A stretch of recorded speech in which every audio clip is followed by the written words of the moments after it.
नमस्कार। मैं doctor Alpana Sharma, assistant professor, Sanjay शिक्षक प्रशिक्षण महाविद्यालय, आप सभी का इस यूट्यूब चैनल में स्वागत करती हूँ। आज मैं बीएड सेकेंड ईयर के paper gender, school and society का एक टॉपिक लेकर आई हूँ, जिसका नाम है महिला शिक्षा के लिए आयोग और उनके सुझाव। आज इस टॉपिक पर हम डिस्कशन करेंगे। स्वतंत्रता के बाद लड़कियों और महिलाओं की शिक्षा के महत्व को स्वीकार करते हुए कई आयोगों और समितियों ने इस संदर्भ में अपनी सिफारिशें दी। इस क्रम में सर्वप्रथम नाम आता है विश्वविद्यालय शिक्षा आयोग।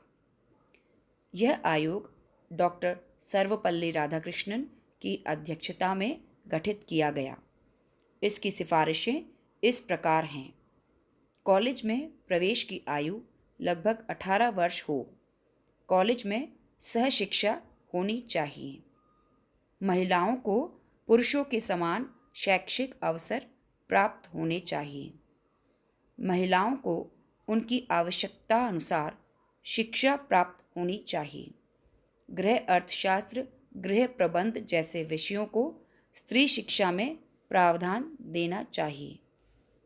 इस आयोग ने लड़के और लड़कियों को समान पाठ्यक्रम बनाना चाहिए, इस बात की भी सिफारिश की।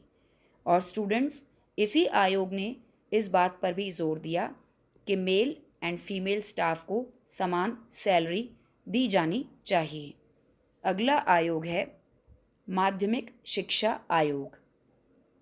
डॉक्टर ए लक्ष्मण स्वामी मुदालियर की अध्यक्षता में यह आयोग गठित किया गया। इसे मुदालियर कमीशन के नाम से भी जाना जाता है। इसमें कहा गया कि शिक्षा व रोजगार के क्षेत्र में किसी भी प्रकार का भेदभाव नहीं किया जा सकता, इसलिए शिक्षा के सभी क्षेत्रों में लड़कियों की भागीदारी होनी चाहिए। इसी आयोग ने इस बात की भी सिफारिश की कि लड़के एवं लड़कियों के लिए समान पाठ्यक्रम होना चाहिए, उन्हें समान शैक्षिक अवसर दिए जाने चाहिए।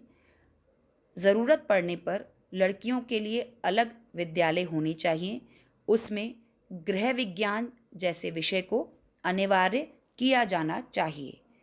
अगला आयोग है राष्ट्रीय शिक्षा आयोग। इस आयोग को प्रोफेसर दौलत सिंह कोठारी की अध्यक्षता में गठित किया गया। इस आयोग का प्रचलित नाम कोठारी आयोग भी है। महिला शिक्षा से संबंधित इस आयोग ने निम्नलिखित सिफारिशें दी। स्त्रियों की शिक्षा के लिए 2 प्रकार की नीति अपनानी पड़ेगी। राष्ट्रीय शिक्षा नीति शिक्षा समिति द्वारा विशेष कार्यक्रमों पर बल दिया जाए।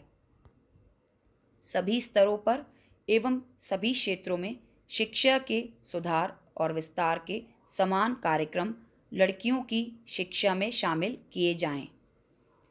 स्त्री शिक्षा समिति की सिफारिशें इस प्रकार हैं। अगले कुछ वर्षों तक स्त्रियों की शिक्षा एक मुख्य कार्यक्रम बन जाए, अर्थात जन जन तक इस बात पर कि स्त्रियों की शिक्षा बहुत ज़रूरी है का प्रचार प्रसार किया जाए। पुरुषों एवं स्त्रियों की शिक्षा के बीच अंतर को कम करने के प्रयास किए जाएं। इसके लिए पर्याप्त धन की व्यवस्था की जाए। इसी कोठारी आयोग की और भी सिफारिशें हैं, जैसे कि उन्होंने भी लड़के एवं लड़कियों के लिए समान पाठ्यक्रम की बात कही। लड़कियों के लिए गृह विज्ञान विषय अनिवार्य होना चाहिए। कला एवं संगीत जैसे विषयों की शिक्षा भी लड़कियों को दी जानी चाहिए। साथ ही साथ विज्ञान और गणित जैसे विषयों की शिक्षा भी लड़कियों को दी जानी चाहिए। केंद्र और राज्य दोनों में स्त्री शिक्षा की देखभाल के लिए एक विशेष संगठन स्थापित किया जाए। यह संगठन सरकारी व गैर सरकारी लोगों को स्त्री शिक्षा के आयोजन के लिए एकजुट करे। रोजगार के लिए महिलाओं को विशेष रूप से तैयार किया जाए, अर्थात अंशकालिक रोजगार की अवसर भी महिलाओं को प्रदान किए जाएं, ताकि घर की देखभाल के साथ कोई रोजगार भी वह कर सकें। पूर्णकालिक रोजगार के अवसर भी महिलाओं को दिए जाएं। आज का ये प्रकरण यहीं समाप्त होता है। धन्यवाद।